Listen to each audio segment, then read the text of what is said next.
Well, today I want to begin by providing you a visual aid.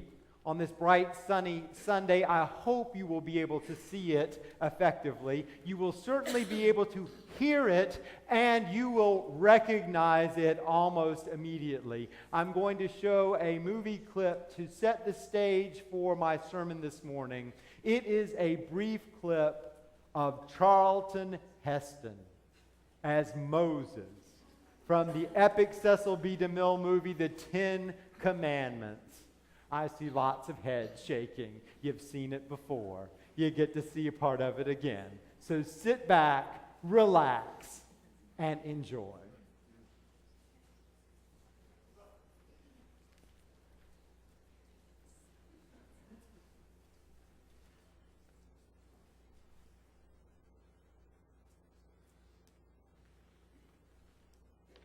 From the burning bush, O Lord, you charged me to bring the people to this holy mountain, to behold your glory and receive your law. What have I left undone?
Anything that is thy neighbor.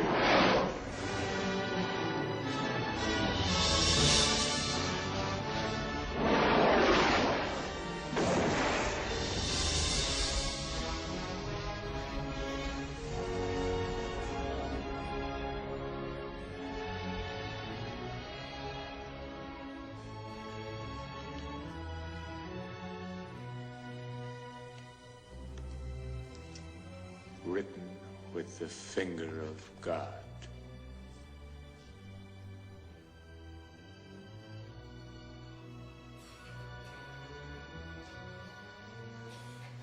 Go, get thee down, for thy people have corrupted themselves.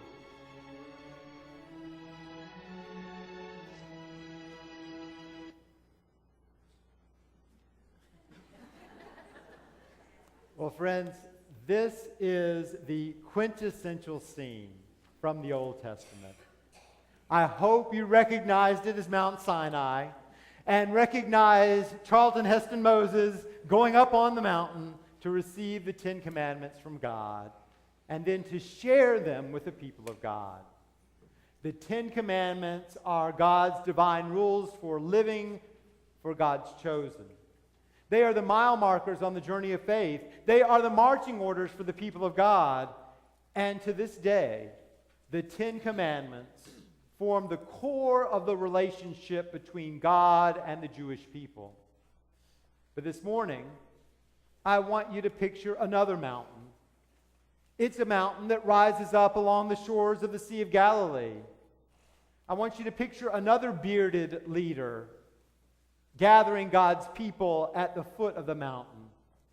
And I want you to imagine him going up to the top of the mountain, where Matthew tells us this new Moses, this bearded leader named Jesus is going to bring a new set of guidelines for God's people, minus the pyrotechnics.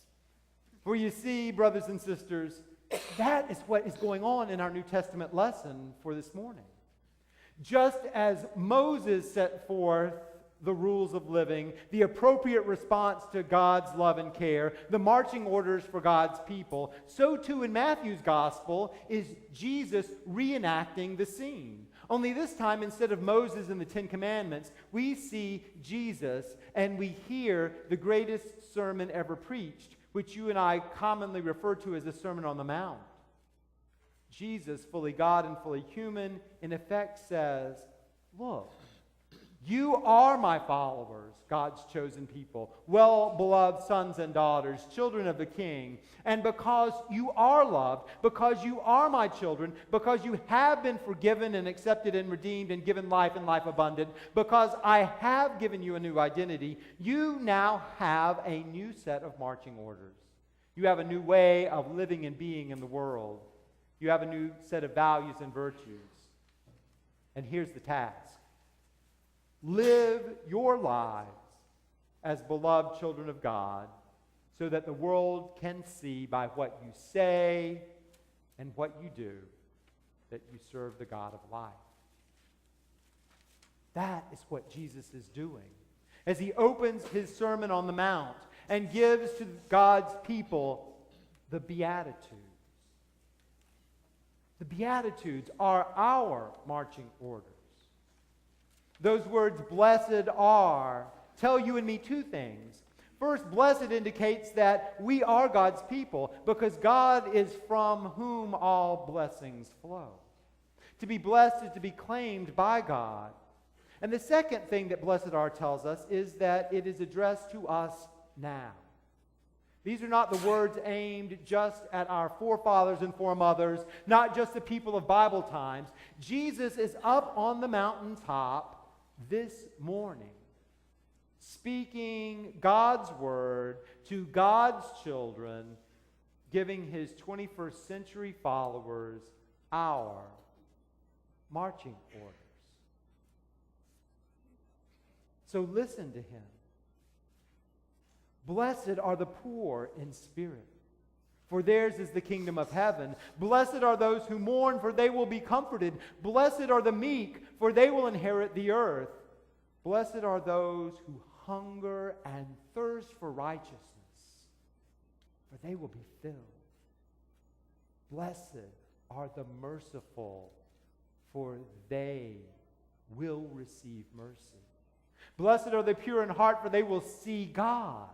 Blessed are the peacemakers, for they will be called children of God. Blessed are those who are persecuted for righteousness' sake, for theirs is the kingdom of heaven. Blessed are you when people revile you and persecute you and utter all kinds of evil against you falsely on my account. Rejoice and be glad, for your reward is great in heaven. For this, in the same way they persecuted the prophets who were before you.